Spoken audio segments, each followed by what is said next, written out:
आहार, औषध, अभय एवं ज्ञान शास्त्रों में वर्णित है ये 4 प्रकार के दान। इनसे होता है प्राणी मात्र का कल्याण। परम पूज्य वात्सल्य मूर्ति जिन धर्म प्रभाविका आर्य का रत्न श्री 105 सृष्टि भूषण माता जी की मंगल प्रेरणा एवं आशीर्वाद से सृष्टि मंगलम सेवा समिति के तत्वावधान में संचालित किए जा रहे हैं अनेकानेक आध्यात्मिक पुण्य के कार्य। साधुओं के आहार, विहार, औषधि एवं संयम उपकरण, पिछी, कमंडल, शास्त्र आदि की व्यवस्थाएं कई वर्षों से सुचारू रूप से उपलब्ध कराई जा रही हैं। साथ ही सामाजिक सेवा के कार्य जैसे बच्चों की शिक्षा, गरीब परिवारों को आर्थिक सहयोग, रोगियों का उपचार एवं वृद्ध असहाय लोगों को आश्रय दिया जाता है। गौ संरक्षण एवं संवर्धन हेतु भी गौशालाओं के निर्माण एवं विभिन्न स्थानों पर संचालित गौशालाओं को आर्थिक मदद पहुँचाना, चारा आदि की व्यवस्था प्रदान कराना, दुर्घटनाग्रस्त गौवंश का उपचार कराना आदि कार्य भी किए जाते हैं। तो फिर देर न करें, आज ही इन महापुण्य के कार्यों से जुड़कर पुण्य लाभ कमाएं। 1 लाख से अधिक राशि प्रदान कर आप समिति में संरक्षक आदि पद प्राप्त कर सकते हैं। साथ ही अन्य छोटी राशि दान करके भी पुण्यार्जन कर सकते हैं। आप अपनी दान राशि दिए गए निम्नलिखित बैंक खाता में जमा करवा सकते हैं। बैंक विवरण: खाता नाम Srishti Mangalam Seva Samiti, bank Punjab national bank, account number 021-2001-177-277, IFSC code PONB 0021200, खाता नाम Srishti Mangalam Seva Samiti, bank of Baroda, branch Shri Mahavir ji, account number 011-901-000-32429, IFSC code BARBO SHRIMA। अधिक जानकारी एवं आपके द्वारा दी गई सहयोग राशि के रिसिप्ट प्राप्त करने हेतु संपर्क सूत्र 9376571003, 9376571001। सृष्टि मंगलम सेवा समिति से जुड़ने वाले सदस्यों का नाम एवं फोटो जिनवाड़ी चैनल पर प्रसारित किया जाएगा।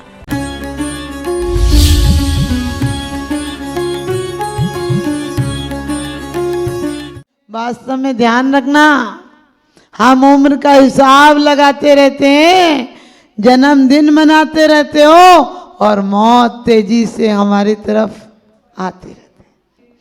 ध्यान रखना, आप लोगों को पता नहीं हमारे जीवन में भी कितने प्रश्न बदलते हैं।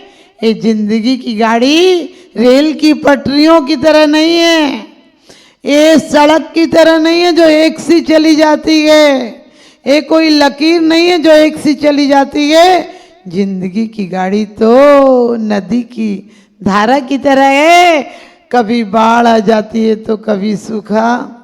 ये जिंदगी तो एक उड़ते हुए पंछी की तरह है जो चली जाती है तो कोई निशान नहीं छोड़ जाती है। हमारे बुजुर्गों की एक तस्वीर के अलावा बेचारों का क्या अधिकार है? घर में बनाया था तो ये सोचा था हमारे बच्चे क्या नाती पोतों तक को हो जाएगी, और वो बच्चे बेदर्दी से मकान तोड़वा के नया बनवा लेते हैं। अरे मकान नया बनवा रहे हो, गाड़ियां नहीं ले रहे हो, मन कब नया लोगे? मन को नया बना लो, यही झोपड़ी महल का काम कर जाएगी। क्योंकि मकान को मत बदलो। हम जीवन में क्रोध का भी उपयोग करना सीखो, ईर्ष्या का भी उपयोग करना सीखो। क्रोध किस बात पर आता है? हमें दूसरों पर क्रोध आता है, अपने आप पर क्रोध करना सीख जाए कि हमें आया तो आया क्यों। इतनी सी बात पर हमने अपने आत्म परिणामों को क्या कर दिया? स्खलित कर दिया, नीचे गिरा दिया। कोई बात भी थी, किसी ने गाली दी तो ये उसका कर्म का उदय था, बेचारे का पाप कर्म का उदय था। हमने अपने अंदर पाप क्यों आने दिया? आप घर में कचरा नहीं लाने देते हो किसी को, कोई ऐसी वैसी जगह फेंक जाए कचरा तो तुम्हें क्रोध आता है। तुम्हारे दिमाग में कोई कचरा डाले तो कितना अच्छा लगता है, नाश्ता और कराते हो। सच बताना, निंदा चुगली ईर्ष्या में कितना आनंद आता है। और बताओ क्या हुआ था? यदि कोई प्रवचन में कहे बैठ जाओ तो बोले समय नहीं है, जल्दी जाना है घर। और कोई ऐसी वैसी बात हो रही होगी, बोले बताओ और क्या हुआ? पूरी बात सुनकर जाओगे और 2000 की चोरी 2 लाख तक कर दोगे। पाप को सजावट करना तुम्हें इतना अच्छा आता है, पाप का तो मेकअप बढ़िया से कर लेते हो, ब्यूटी पार्लर खोल रखे हैं। पाप के ब्यूटी पार्लर खोल रखे, किसी की निंदा चुगली हो तुम बढ़ा चढ़ा के, सुनी जी ऐसा होगा, तुमने सुनी का? हम तो तुम्हें बता रहे, तुम कोई को मत बताना। और पाप इतनी जल्दी यात्रा करता है कि एक बिना कहे वे तार के तार होते हैं, शाम तक इतनी बढ़िया यात्रा करा देते हो जैसे तुमने बसें लगा रखी हो, बल्कि प्लेन लगा रखे हो। हम पाप को सजावट करते हैं, काश अपने पापों का सजावट किया होता। हम पाप को छुपाते हैं और पुण्य को छपाते हैं, और रोज पढ़ते हैं कि निज गुण और पर अवगुण ढाके। रोज पढ़ लेते हैं कि सम्यक दृष्टि क्या करता है, अपने गुणों को ढाकता है और दूसरों के अवगुणों को ढाकता है। अपन उल्टा काम करते हैं। इस समय को बर्बाद मत करना, समय की कीमत अभी नहीं है। समय की कीमत उस परीक्षा फल के परिणाम वाले से पूछो जिसका 1 साल खराब हो गया। उस माँ से पूछो 1 महीने की कीमत जिसका बच्चा 8 मासा हो गया। 1 घंटे की कीमत उस व्यक्ति से पूछो जिसे 1 घंटे पहले नौकरी से निकाल दिया गया। 1 मिनट की कीमत उससे पूछो जिसके सामने गाड़ी निकल गई है। 1 सेकंड की कीमत उससे पूछो जो जरा सी 1 सेकंड को पलक झपकी और एक्सीडेंट हो गया। अभी में इतनी लंबी उम्र मिली है, लेकिन क्या किया है? कभी विचार करना। आप लोग बहुत अच्छा है, क्योंकि लोग कहते हैं माता जी मन नहीं करे तो काम नहीं करना चाहिए ना। एक व्यक्ति आया और कहने लगे माता जी हमारे तो मन में ही भगवान है, हमारा तो मन ही मंदिर है। हमने कहा इतने बड़े मंदिर में तेरा इतना सा मन नहीं लगता? इतने से मन में इतना बड़ा मंदिर आ जाएगा क्या? शैतानी की भी हद होती है। ध्यान रखना, मन नहीं लगे तो भी शुभ में लगाना, क्योंकि बच्चे का मन स्कूल जाने का नहीं करता, लेकिन उसकी माँ रोता हो तो भी जबरदस्ती स्कूल भेज देती है, और बच्चा पढ़ लिख कर एक दिन आदत पड़ जाती तो खुद जाने लगता है। बच्चा दवाई नहीं खाना चाहता है, छोटा सा बच्चा होता है तो आप दवाई डालो तो मुंह से निकाल देता है, दूध के साथ निकाल देता है। लेकिन माँ क्या करती है, वैसे दूध निकाल दे तो तुरंत मुंह पहुँचती है, उस दूध को अंदर नहीं करती है। लेकिन बच्चा दवाई निकाल दे तो उसे नाक पकड़ के, ताकि नाक पकड़ोगे तो मुंह खुलेगा। सांस लेने के लिए तो प्राकृतिक व्यवस्था है, नाक बंद करोगे तो मुंह खुलेगा। उसे नाक बंद करके उसी चम्मच से वापस उसको डाल देती है, क्योंकि दवाई बेमन से भी खा लेगा तो उपचार हो जाएगा, ठीक हो जाएगा। इसलिए चिंता मत करना, मन नहीं लगे तब भी आना, क्योंकि मन वचन काय से आश्रव होता है। और यदि मन नहीं भी लगा तो काया और वचनों का पुण्य तो लगेगा। 2 तो शुभ आश्रव हो रहे हैं। और जब आपको पता है आपका बच्चा किसी दुकान पर रोज रोज टॉफी लेने चला जाए, आप पेमेंट करते हो तो ठीक है, वो दे देता है रोज टॉफी, 1 की जगह 2 दे देता है। लेकिन किसी दिन आप मना कर दो कि भाई सब देना हो तो देना, हम नहीं करेंगे पेमेंट, उसके बाद बच्चा लाख बार खड़ा रहे वो 1 टॉफी नहीं देगा। हमारा मन भी यदि मना कर दे या नहीं बैठना है, और काया और वचन उसको देना बंद कर दे, कुछ दिन में खाली हाथ लौट आएगा, क्योंकि हमारे वचनों से हमारी काया से ही तो आश्रव होता है। इसलिए कुंद कुंद स्वामी कहते हैं इस समय को ईर्षा भी करना हो तो किससे करो? ईर्षा शुभ में करोगे तो प्रतिस्पर्धा हो जाएगी। आपने देखा होगा, आपको लगता है कि गरीब ही अमीर से ईर्षा करते हैं, ऐसी बात नहीं है।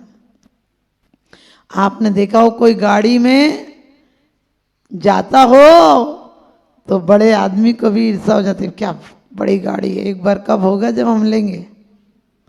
एक बार अमीर आदमी जाता हो और गरीब हंसता हो झोपड़ी में, तो सच बताना एक बार तो लगता है वाकया जिंदगी इन लोगों की। हम महलों में भी सिसकियां ले रहे हैं, महल और झोपड़ियों में जिंदगी जीती है। सिर्फ इतना है, महलों में सिसकियां और झोपड़ियों में मुस्कानें होती हैं, और महल और झोपड़ी में सिर्फ अंतर इतना होता है, महल में इंसान और झोपड़ी में इंसानियत होती है। इंसानियत होती है। कभी कभी आपने देखा होगा, गरीब के घर जाओगे तो वो आपसे एक बार जरूर कहेगा, नहीं खिला भी देगा, वो कहेगा भोजन करके जाना। और अमीर के यहाँ जाओगे तो ऐसे आंखें चढ़ा के बोलेगा और क्या काम बताओ, जैसे लगेगा इंसान नहीं राक्षस खड़ा हो। अरे इंसानियत लाओ, जिसके दिल में दया ही नहीं है समझना दिल उसे मिला ही नहीं। मत कहो उसे हरगिज बीना, मत कहो उसे हरगिज बीना, जिसमें बस्ती झंझकार नहीं वह हृदय नहीं वह पत्थर है, जिसको गैरों से प्यार नहीं वह मानव भी मर चुका यहाँ, जिसको पर का उपकार नहीं, जिसको पर का उपकार नहीं। तुम समाजवाद लाना है तो हर व्यक्ति को कम से कम हम एक एक ईंट देंगे तो जैनियों के घर बनवा देंगे, हम एक एक रोटी देंगे तो उनके परिवार को पाल देंगे। लेकिन उन लोगों को भी चाहिए जिन्हें जरूरत है, वो अहंकार से नहीं जाएं, वहाँ सेवा और ईमानदारी से जाएं, क्योंकि दोनों तराजू मिल जाए। आपको पता है कभी कभी पति इतना अहंकारी होता है, पत्नियां दोनों की घड़ी देखती हैं।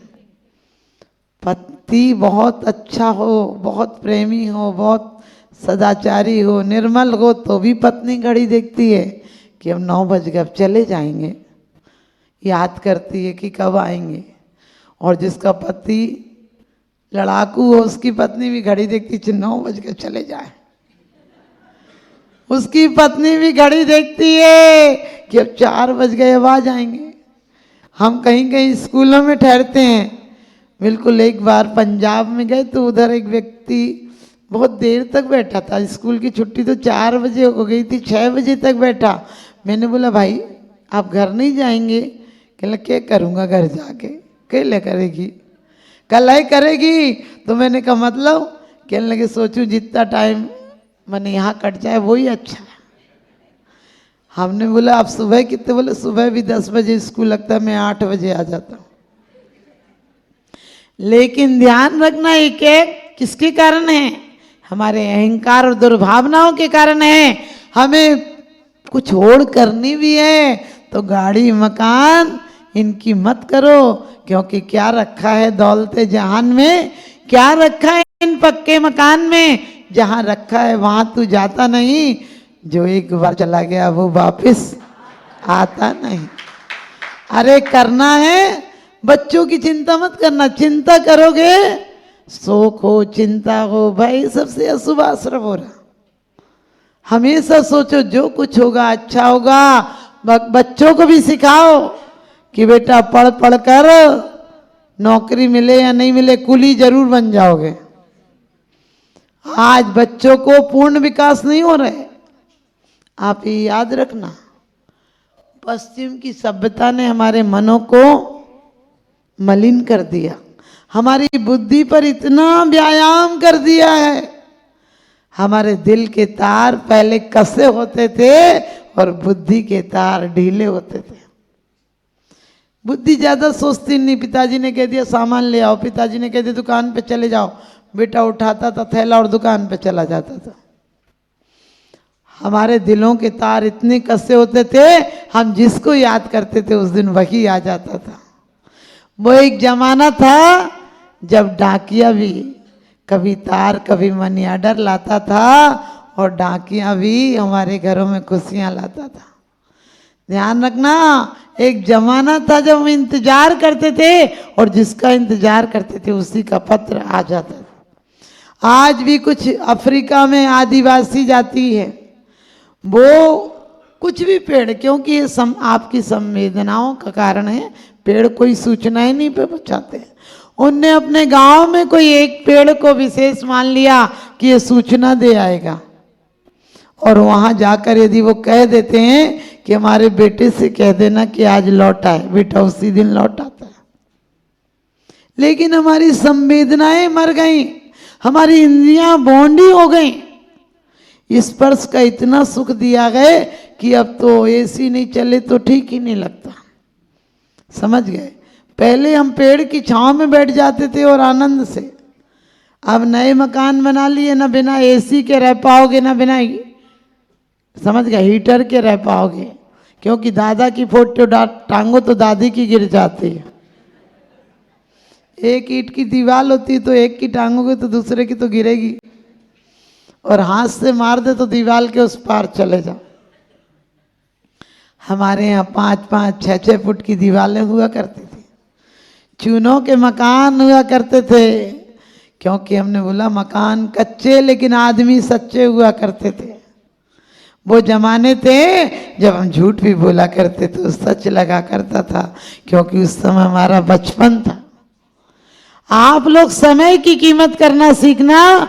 सच बताते हैं, समय की जो कीमत करता है वो एक दिन समय सार हो जाया करता है।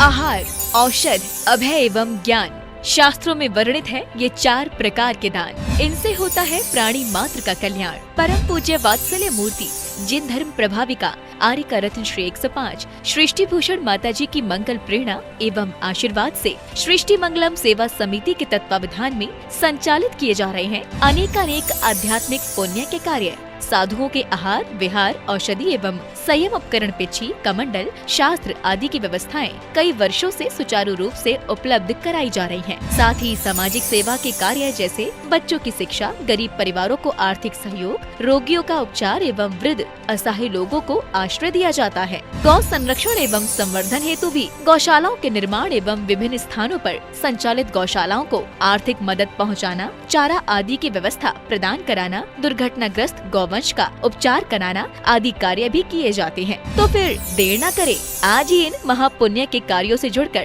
पुण्य लाभ कमाएं। 1 लाख से अधिक राशि प्रदान कर आप समिति में संरक्षक आदि पद प्राप्त कर सकते हैं। साथ ही अन्य छोटी राशि दान करके भी पुण्यार्जन कर सकते हैं। आप अपनी दान राशि दिए गए निम्नलिखित बैंक खाता में जमा करवा सकते हैं। बैंक विवरण: खाता नाम Srishti Mangalam Seva Samiti, bank Punjab national bank, account number 021-2001-177-277, IFSC code PONB 0021200। खाता नाम Srishti Mangalam Seva Samiti, bank of Baroda, branch Shri Mahavir ji, account number 011-901-000-32429, IFSC code BARBO SHRIMA। अधिक जानकारी एवं आपके द्वारा दी गई सहयोग राशि के रिसिप्ट प्राप्त करने हेतु संपर्क सूत्र 9376571003, 9376571001। सृष्टि मंगलम सेवा समिति से जुड़ने वाले सदस्यों का नाम एवं फोटो जिनवाड़ी चैनल पर प्रसारित किया जाएगा।